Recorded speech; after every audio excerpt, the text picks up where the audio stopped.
NTPC दुलिंगा विरुद्ध ने शेष लड़ई चेतावनी माटी फेराओ नी हेले आमर अधिकार दियो नारा ने कपला खणी अंचल 2 मास समय मागले कर्तृपक्ष विस्थापित महिलांकर आरएनआर कम्पेनसेशन पाउना के नहीं करी केल सकाल 6 बजे कोयला खणीर उत्तोलन संगे ट्रक आ ट्रेन परिवहन के बंद कर देथिले।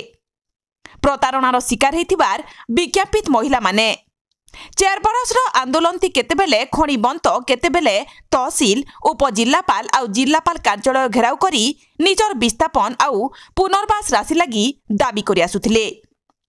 एंता कि खणी अंचल ने 144 धारा भी लगई आंदोलनकारी मानकु जुलाई 2023 रे उठे आनी सुंदरगढ़ सहर माद्री कालो भवन ने रखी देथिले।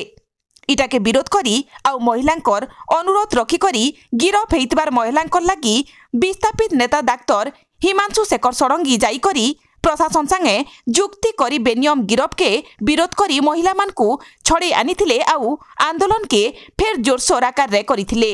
गला बछर नवेम्बर मासे कोयला खणी बंद आंदोलन समयाने कंपानी जिला प्रशासन महिलाकर विस्थापित सूची तैयारी करी अनुमोदन करले कंपानी के विस्थापित महिलांकर प्राप्य प्रदान करबार ने असुविधा नीन बोली कहितिला आउ जिला प्रशासन जनवरी 2024 सुधा सबु विज्ञापित महिलाकर सूची अनुमोदन आउ प्राप्य काम सारबा बोली प्रतिश्रुति देथिले भी साधारण निर्वाचन लगी जिला प्रशासन समय मागिथिला।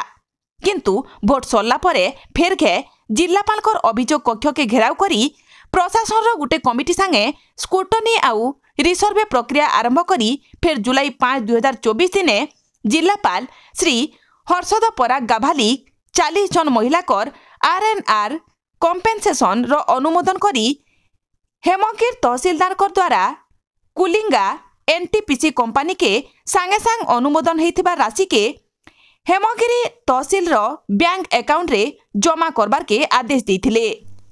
किंतु कंपानी फेर नाना प्रकार बहाना देखे करी और जिलापाल उपजिल्लापाल बारंबार तागिद कला परे 45 दिन पर भी प्राप्य जमा नहीं करिथिबा बेले केल सकाल 6 बजे कोयला खणी के बंद करि देथिले। परे विस्थापित महिलांकर प्रतिनिधि डाक्टर षडंगी हेमगिरी तहसीलदार आईआईसी हेमगिरी थाना कंपानी मैनेजर कर संगे आलोचना हिथिला। शेषके डाक्टर षडंगी तहसीलदार को गुटे रिमाइंडर लेटर कंपानी के देबार के अनुरोध करथिले। आ आंदोलित महिला शीघ्र प्राप्य प्रदान नी कले अनिर्दिष्ट काल रो लगी खणी बंद करमु आ आमर अधिकार दियो नी देले आमर माटी छाड़र नारा देथिले। कंपानी अधिकारी मजिस्ट्रेट आउ आईआईसी हेमगिर थाना कर दस्तखत संगे 2 मास भितरे विज्ञापित महिलांकर प्राप्य देबा कही करी लेखा देला उतारू ऊपर बेलिया धारणा के बंद करा जायथिला। सुंदरगढ़ नु कालो सिंह रिपोर्ट दहना टीवी।